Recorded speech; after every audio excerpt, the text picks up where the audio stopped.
From our PD newsroom now, volunteers from a slew of organizations across the state gathered in rural Marion County for the kickoff of a new effort to prevent flooding.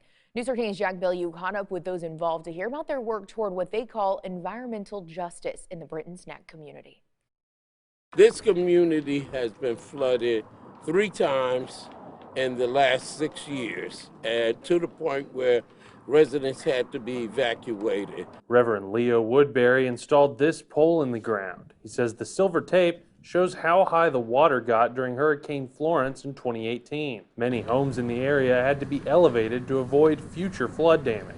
The school next door to this community center has been shut down due to repeated flooding, and we saw a church last time we were here that all you could see was the steeple, so the rest of the building was under the water. The new initiative from organizations including the South Carolina Wildlife Federation and the Dogwood Alliance aims to plant 1,000 trees around Britons Neck's low-lying wetlands. They're supposed to help absorb water next time flooding takes place. What happens in Britons Neck can also happen to other areas. In South Carolina, there are so many communities that are affected by flooding issues.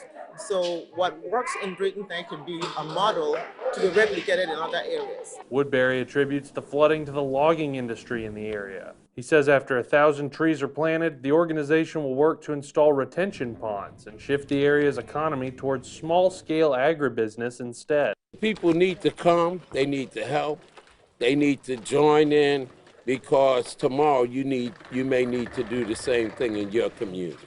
Woodbury says the volunteers will plant trees every Saturday in February and March. In Marion County, Jack Bellew, News 13. Jack, thank you. If you'd like to get involved, you can register to volunteer through the South Carolina Wildlife Federation. We've posted a link to that site over on WBTW.com.